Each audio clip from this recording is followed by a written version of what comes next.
Amen. All right, so we're doing something different today, YouTube. We have a very small group today, and so I said, well, let's just do it at the table. And somebody's camera shy over there. All right. So we're going to be in Acts 21, and we ended up last week with the sermon, Yah wills it, right? And Paul knows that he's facing certain peril or danger in Jerusalem, and yet he's going anyway. And if we look at chapter 21 of Acts, verse 14, which is where we finished up last week, and when he would not be persuaded, we cease, saying that the will of Yahweh be done. All right, so they're like, all right, fine, God's will be done. Obviously, that's what you're doing.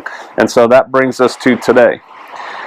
So after those days, we took up now it says in King James, we took up our carriages and went up to Jerusalem. What's it say in Scriptures? Made ready. Made ready? Yeah, made ready. When it says in King James, we took up our carriages, what that means is the stuff that you carry. We grabbed our stuff, we packed up, we got ready to go. Our carriages, the things we carry, they weren't in these little, Beauty and the Beast carriages or Cinderella or something. They grabbed their stuff and they started heading out to Jerusalem. And there went with us also certain of the disciples of Caesarea, and they brought with them one, I don't even know how to pronounce that, Nason of Cyprus, an old disciple with whom we should lodge. Does it call him M-N-A-S-O-N in Scriptures? Yeah, that's what it does. And so here's the deal on that. It strikes me the parallels between Paul and Yeshua right now, and like what we've been reading. People are trying to keep him from going, and last week we covered how, it's like, get thee behind me, Satan, right? Because Peter's trying to stop Yeshua from going. And so that was happening with Paul. And then here we have Paul being accompanied by his disciples, if you will. I mean, it's rough, but he's accompanied by disciples as he goes into Jerusalem. And we know where this is headed for both of them, right? It did head for peril, and they were both resolved, I'm going to do it anyway, right? My Father's will be done, and they're going. And so I thought that was kind of interesting. When it says here, matter of fact, what does it say in Scriptures? I need to find my little Scriptures Bible to study that. It says an old disciple. What's it say about Nason in Scriptures?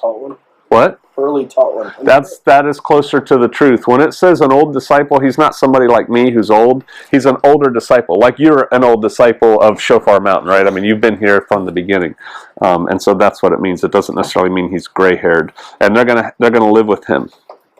And when we were come to Jerusalem, the brethren received us gladly. So who's the brethren? The believers in Yeshua. They're Jews, right? Who believe in Yeshua, who worship him as master, and they receive him gladly.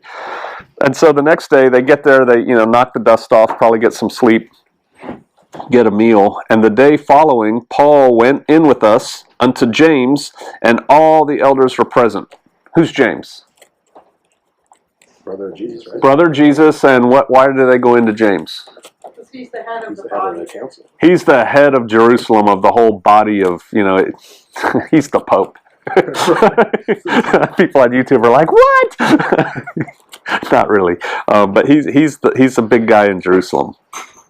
And so they go into James, and all the elders were present. So this is the council there of believers in Yeshua in Jerusalem. And when we had saluted them, when Paul had saluted him, he declared, I'm interested in what this says in Scriptures, particularly what things Elohim had wrought. What does it say for particularly? In detail? And having greeted them, he was related one by one what Elohim. One by one. That's what particularly means. The sense here in the Greek is that he is going over an account of what had happened, detail by detail by detail. So like, oh, it's great, we went places, we got a lot of converts to Yeshua, a lot of people who were just Gentiles are now following the way, and it was cool. No, he's given a very detailed accounting of what he's been doing to the body there, to James and the elders, of the things Elohim had wrought among the Gentiles by his ministry, by Paul's ministry. And when they heard it, they glorified Yahweh. Let me just read this whole verse, and then we'll come back to it. And when they heard him, they glorified Yahweh, and said unto him, Thou seest, brother, how many thousands of Jews there are which believe and they are all zealous of the law of Torah. Does anybody see anything weird in that? Anything different? Is anything? Shouldn't all Jews be ardent for the Torah? Right, all Jews should, but I think it's interesting how quickly it changes focus. Paul is talking primarily and in great detail about converting Gentiles, right, to the way, because that's who he's been out with. So he's converting total unbelievers, pagans, if you will, to following the way, and following the way is worshiping Yeshua as HaMashiach, as the Messiah, Jesus as the Christ, and keeping Torah, right? So he's bringing them into the fold, and so that it says, they heard it, they glorified Yah. So they're like, oh, praise the Father, you've got all these guys. And then they said unto him, hey, you see how there's all these Jews here who are, do you see how they just totally kind of switch gears on them? It's like, all right, praise God, good, that's out of the way. Hey man, we got a problem. We've got all these Jews here and they're all zealous for Torah, right? They're not talking about what he's talking about. Right. It's kind of like, okay, got your detailed report, thanks. Here's why we want to talk to you. You know, I mean, that's to me how this looks. Or they would have said, wow, this is really interesting. So you did relay to them the fact that, you know, initially they only have to do these 4 things. And so tell me about how they're keeping the way. And, you know, no, they're just like they switch gears on them. Why? Because it's all politics. Oh, yeah. They are surrounded where they are, and their worldview is through the eyes of Judaism, if you will, right? And so they're this weird sect of Jews, albeit that's growing, but they're this weird sect of Jews who now are worshiping Yeshua as the Messiah, but all they talk to, all they see, all they hear all day is Jews. So their whole world is this. It's really interesting when you talk to people, like when I would leave here to go on business trips, and, you know, we have a certain focus here. And we have a certain exclusion here. Like, there's no TV on Shofar Mountain, so I'm not really watching CNN. I get Drudge and, you know, other things on my phone, but I'm not bombarded with it like other people are, and therefore, I don't really care. Oh, yeah. I'm not really following the presidential politics of who's running against who, and who said what, and who's backing who, because I don't really care. Yeah. But then you get out there in the world with people who that's their life, and that's all they want to talk about. They talk about it in great detail. So that's really nice that you're building your own house. Hey, man, did you hear what Ryan did? You're like, no, okay, yeah, sort of, not really. And so that's kind of how I see this. They're surrounded by Jews, and it's like, hey, there are many thousands here which believe, and they are all zealous of the law. And they keep going. And they are informed of thee that you teachest all the Jews which are among the Gentiles to forsake Moses, saying that they ought not to circumcise their children, neither walk after their customs.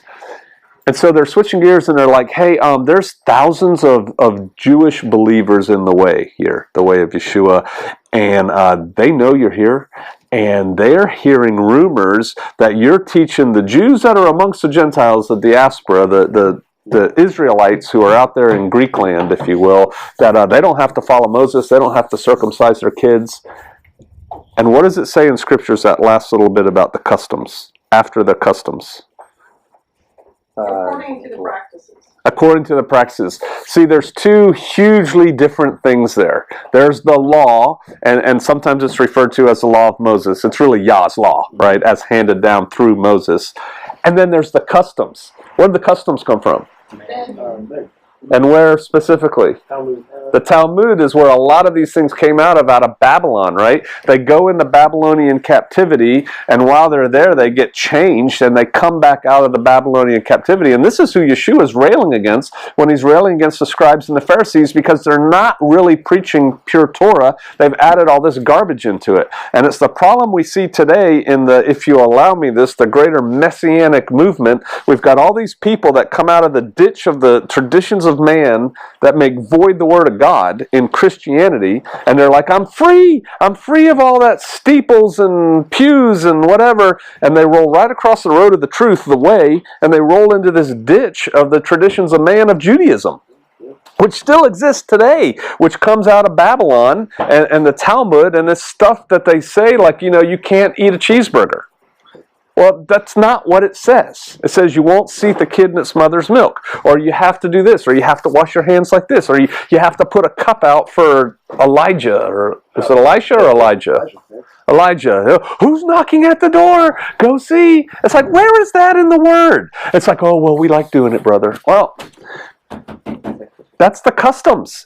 And so these people are upset because they hear that Paul is teaching that you don't have to do this stuff and you don't have to keep the law. Now, what's Paul teaching? You don't have to do that. You don't have to do the nonsense, right? He's not teaching that you don't have to do the law. He would never do that. Now, these guys like Paul, James and crew that are talking to him, and they're saying, hey, here's the word on the street that you're telling people. And this is huge. This is their whole life is wrapped up in Judaism, if you will. And even the ones who converted to the way are still clinging to all that garbage, right? And so when they're hearing that Paul's preaching this, these are some of the people who really don't want the Gentiles to come to the truth of the way. It's like, because you're not a Jew. You can't understand this. And so that's what's going on there. So, verse 22. What is it, therefore? The multitude must needs come together, for they will hear that you are come. It's like, hey, it's not going to be long before we're going to have a situation here. They're going to know you're here, and, there's some pretty violent hotheads out there that are coming. And so that's what they're saying. They're like, so, hey, we see problems come. These guys are leaders because they can see things. They understand which way the wind's blowing, and they've got their finger on the pulse of their constituency. And, So here's their suggestion, verse 23. Do therefore this that we say to thee. We have 4 men which have a vow on them. All right, so these 4 men have taken a Nazirite vow, right? Let me see something here. Yeah, we're going to go there. So these 4 men have taken a Nazirite vow. You take and purify yourself with them, because if you'll remember, we covered this before, Paul had taken a vow, right? He'd taken a Nazirite vow, and remember we talked about how he must have touched a dead person or something on that ship, because he had to kind of change. All right, with them, and be at charges with them, that they may shave their heads, and all may know that those things whereof they were informed concerning thee are nothing, but that you yourself also walk orderly and keep the law. Now, we'll go there in a minute, what you have to do when you come out of the Nazirite vow.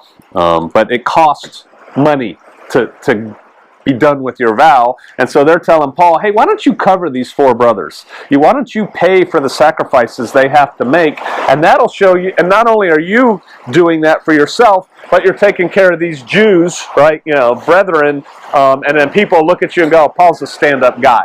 He's obviously still walking in the law. I wonder if people can hear me over the rain. If they can't, you'll just have to follow along. All right. As touching the Gentiles which believe, we have written and concluded that they observe no such thing, save only that they keep themselves from things offered to idols, and from blood, and from strangled, and from fornication.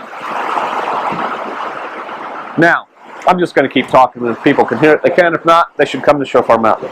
Okay, so you guys will remember before that these upstart Jews that are following him around like a posse everywhere he goes, they roll into town and stir up the masses and try and hurt him and ruin what he's doing. These saboteurs, subverters, what else do you call it? Subversion and not espionage. What is it when you try to get people to not follow people in the military? There's a word for that. Anyway, they're stirring up trouble. And so they said, hey, we can't have these guys come into Judaism. This is crazy, da-da-da-da-da. And they all need to be circumcised before they can even hear the word, knowing that the average guy, adult, isn't going to first thing get circumcised before he understands it. And so then they went back to the council, to James and the boys in Jerusalem, and they said, all right, don't do these 4 things. And those 4 things are easy not to do, and those 4 things are directly related to worshiping other gods. All right, so it's like, don't do that, and you can come. Stop lighting your black candles for Wicca, and you can come here and hang out with us. But you got to quit worshiping other gods. The rest of it will come. And so, yeah, you don't have to immediately go into your Nazirite vow. Who has to keep a Nazirite vow? Nobody. Right? Only if you take the vow, right? But it's not like a requirement of the law that you do a Nazirite vow. All right. So Paul took the men, these 4 guys, the next day, purifying himself with them, and he entered into the temple to signify the accomplishment of the days of purification until that an offering should be offered for every one of them. All right, let's go to number 6. Somehow I knew we were going to go there, and there's a ribbon there. Number 6, we'll start in verse 13.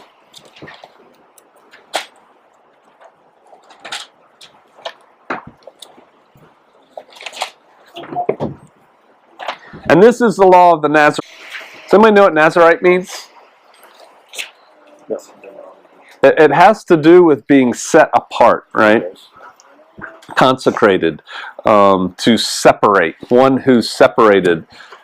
Which is why there are sects, groups, whatever, of us, the greater us, who keep Torah, try to keep Torah and follow Yeshua, that call themselves Netzarim. It's not Nazarenes like from Nazareth, like Yeshua. It's Netzarim, and it means to be set apart ones. We call ourselves saints, right? Saints is sanctified, which is set apart. Holy is set apart. It's all related. So when it says a Nazarite vow, it's really a set apart one's vow. And this is law of the Nazarite. When the days of his separation are fulfilled, he shall be brought to the door of the tabernacle of the congregation. Now see, this was in Numbers when they had a tabernacle. Now they have a temple, right? Which is what the tabernacle morphed into. And he shall offer an offering unto the Lord, unto Yahweh, 1 he-lamb of the first year. All right, so it tells what he does when he starts it, and then it says he's going to shave his head, and he can't touch dead people, and he can't eat raisins or drink wine or grape juice or Welch's or anything like that. And then, let me get to where he fulfills it.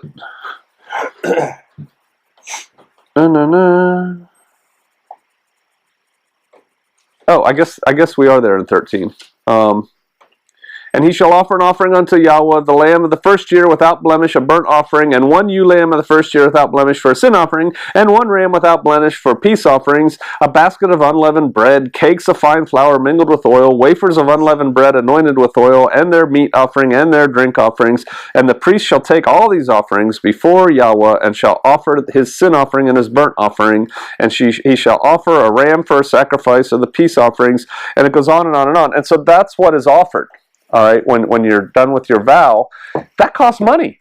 And so these 4 guys took a vow, and they probably took the vow, and it's like, okay, we'll figure out how to pay for it later. The elders know this. They're kind of in a hard spot. They can't end their vow because they can't pay for it because they're all tight Jews. Nobody wants to pay for them. I'm kidding. It just fit.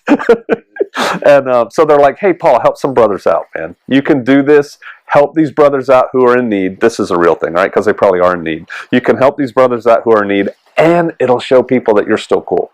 All right, and so he does that. Interesting thing here, though, back in Acts. He entered into the temple to signify accomplishing of the days of purification. That's your days of separation, is really what that is. That's what it goes to. And so it's the days of the Nazarite vow, right? It's the end of those. Until that an offering should be offered for every one of them. Verse 27, and when the 7 days were almost ended, what is that? Does anybody know? Because I don't. It's not a trick question. Yeah, I assume it's 7 days from the... There's nothing that says to do 7 days of anything in a Nazarite vow. Nothing in there about, okay, at the end of the Nazarite vow, you got these 7 days where you do these things. He's here at the Feast of Pentecost, so it's not unleavened bread that he's there for, which is a 7-day festival. It's not Sukkot, it's not unleavened bread. The only thing that I could find on this is that there was some custom that came up, not in Numbers, not in Torah, that said, okay, you got these 7 days of things you're going to do, but it's not called for by Yah. These 7 days to end your vow. And if anyone can tell me differently on that, I'm interested in that. But I could not find anything on those 7 days spoken of by Yah. So when the 7 days were almost ended, the Jews which were of Asia, remember those guys? It's like the Pink Panther, right? They're like following this guy around, following Saul around everywhere he goes. When they saw him in the temple, they stirred up all the people and they laid hands on him, crying aloud, Men of Israel, help! This is the man that teaches all men everywhere against the people. That means against us, against the Israelites, right? And the law and Torah. and this place, this temple. And further, he brought Greeks also into the temple and has polluted this holy place. And the reason they've said that is because they had seen him before in the city of Trophimus, an Ephesian, whom they supposed that Paul had brought into the temple. But it doesn't say he did. Now, turn to Acts 6. Just flip back to Acts 6, because this is starting to sound familiar.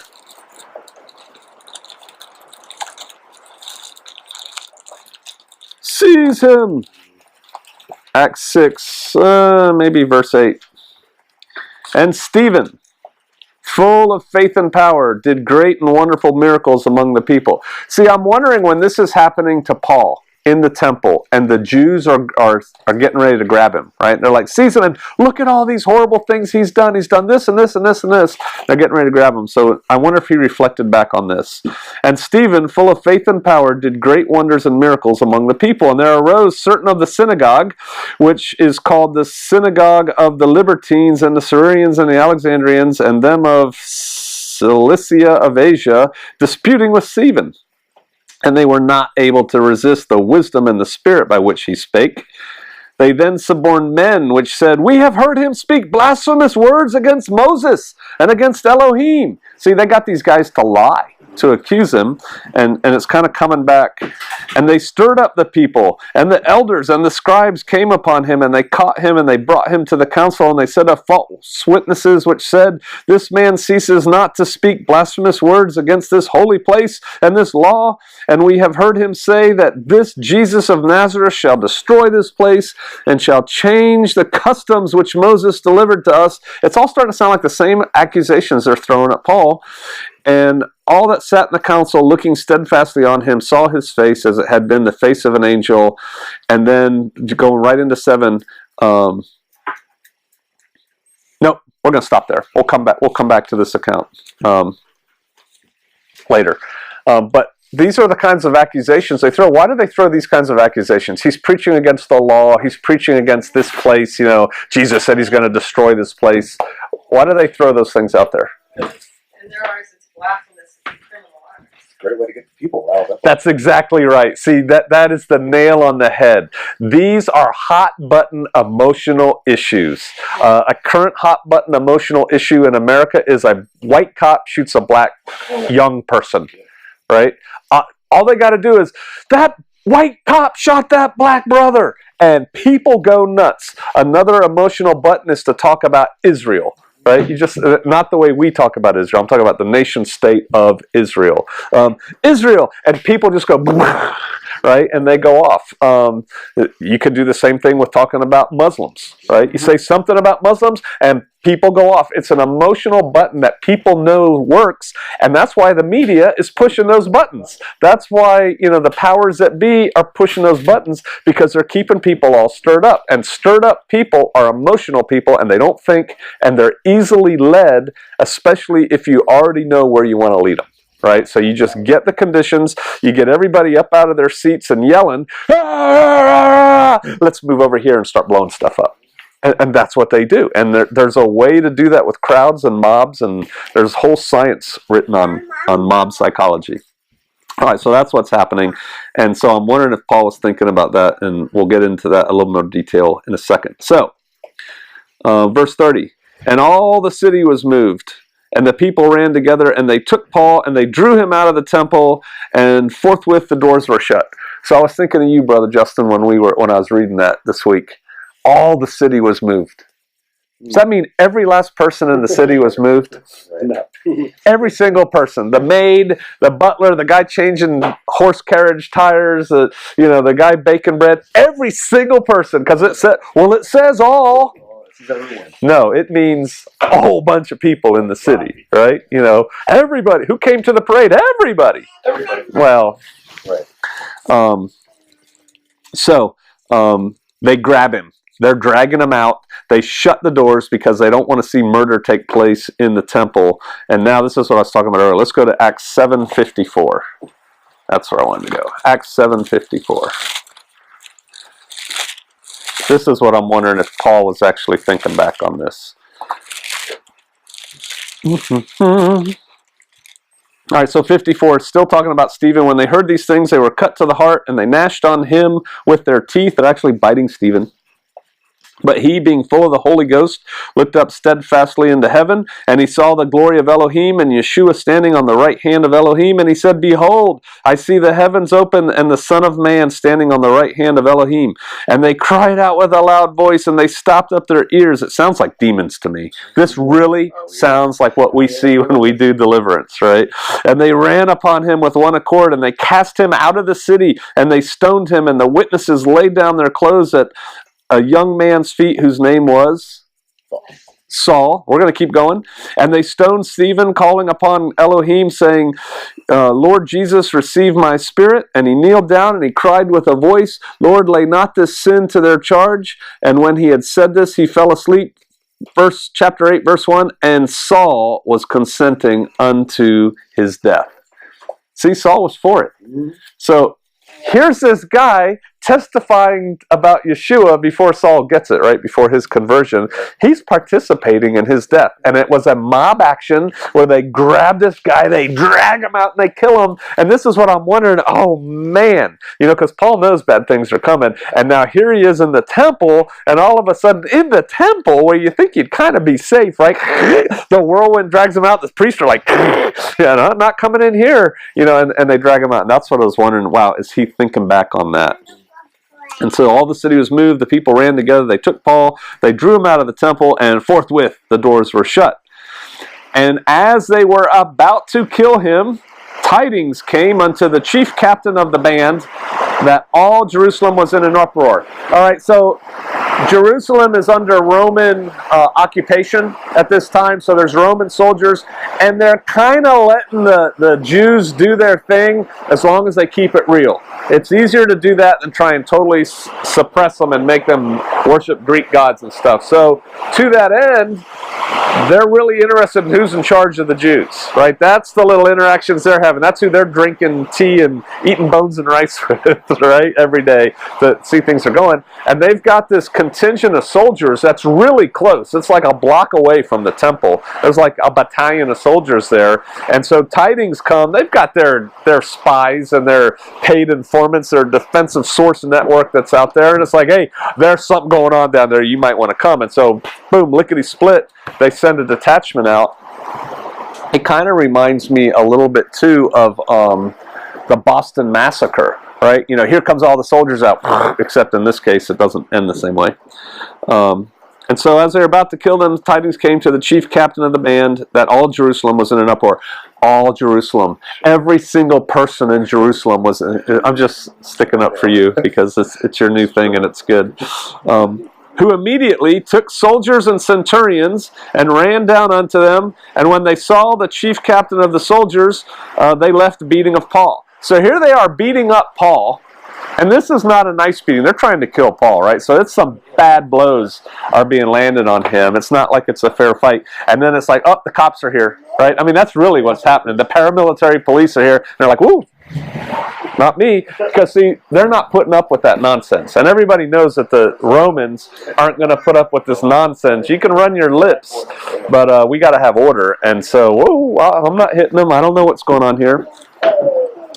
And then the chief captain came near and took him and commanded him to be bound with 2 chains and demanded who he was and what he had done. So they see the guy getting beat up.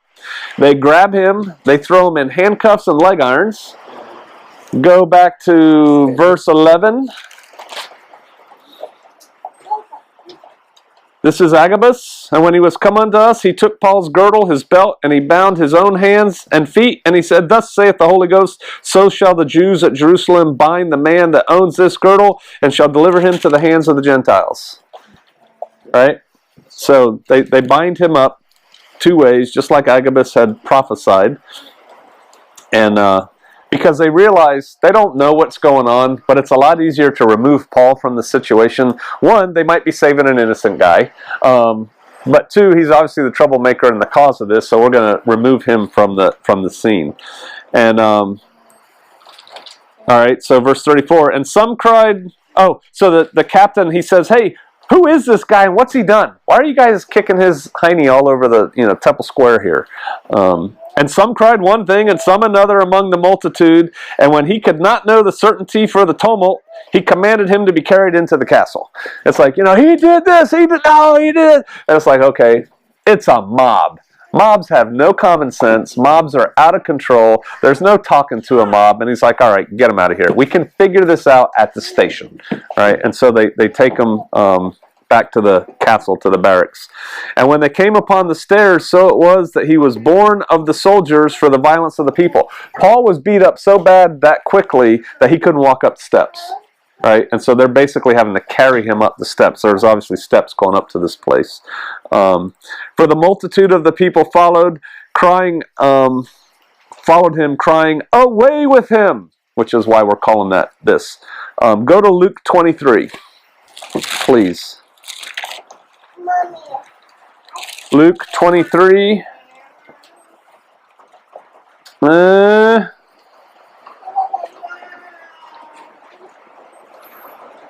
Verse 15, I think.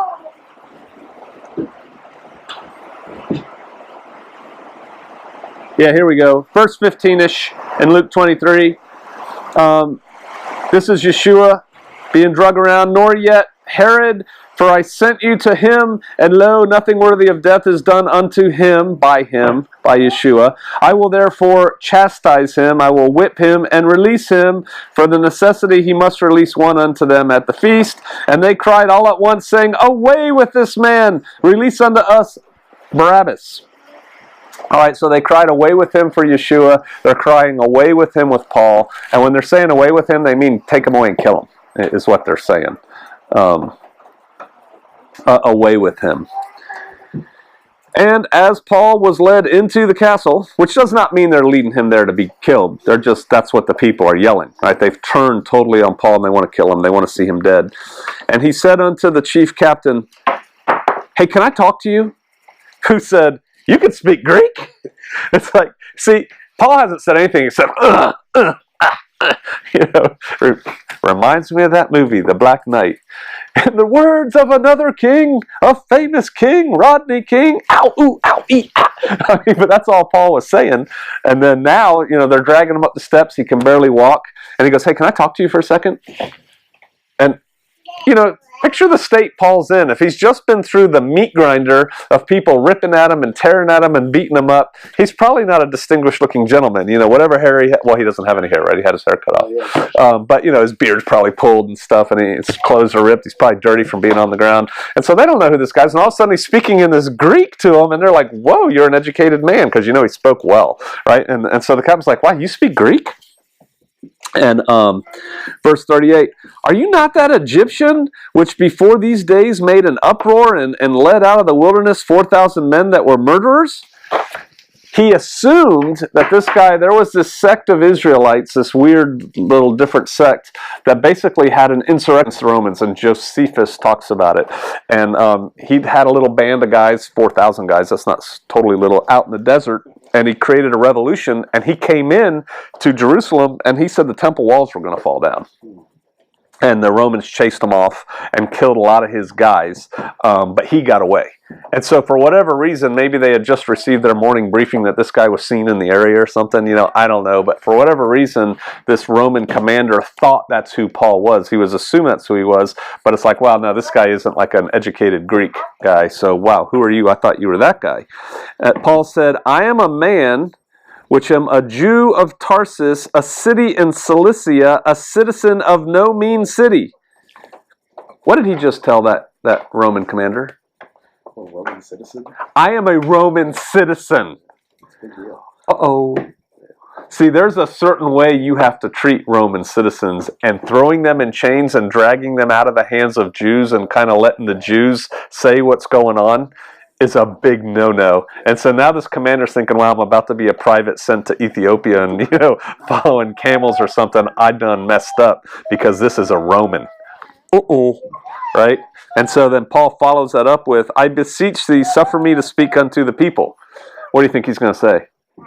Okay. No, what do you think the commander's going to say? The commander's going to say, okay, whatever you want, man. So sorry. Here, get those chains off him. Right? I'm sure that doesn't say that, but I'm sure they're taking the chains off of him. And when he had given him license, Paul stood. So he draws some inner reserves, right? He had to be carried up the steps, but he stands on the stairs, and he beckoned with the hand unto the people. Now, picture this. The people are mad. They've just beat him up. They're actually trying to kill him. They're going to kill him, right? And the Romans are dragging him away in chains, and it looks like they're dragging him because they're carrying him up the steps, which is cool, right? You know, take him away and kill him! Away with him!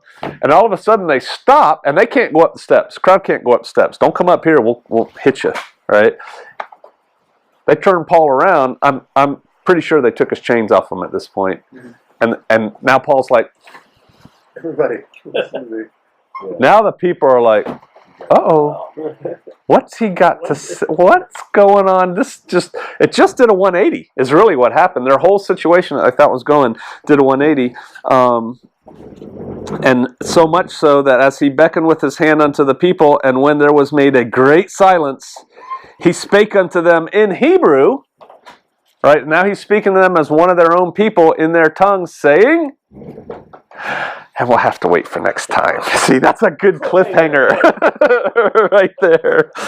You know, there were no breaks in this originally, right? You know, this was just put there. That's a really weird break, but it's really convenient for us today. It's like, oh, what's he going to say? This is so exciting. But we'll look at that next time. But it just struck me in this. Paul knew what he was going into. He knew he was going into a bad time. He did it anyway, right? All these people tried to warn him, hey, this is coming. He's like, hey, I've got to do it. Did he have to do it? It was to Yah's glory that he did it. He wrote a lot of his letters from prison where he's going, right? And we're reading this from that account. If he hadn't gone, we wouldn't be reading about it. It was certainly more dramatic than Paul becoming like that guy in Star Wars. What do you call somebody who goes off to the mountain and just hides? Like a guru, kind of hermit priest, you know. Paul could have done that, right? Just disappeared slowly and quietly, but he would have served Yah, and he would have furthered what Yah wanted to have happen. And so, despite what he knows what's happening, he knows it's Yah's will that he continue forward. And I think the similarities between him and Yeshua coming to this point are pretty interesting. How Yeshua knew that, and he was dragged in, and people killed him, and away with him, and came in with his disciples and all that. All right, so that's it for this week. Let's pray.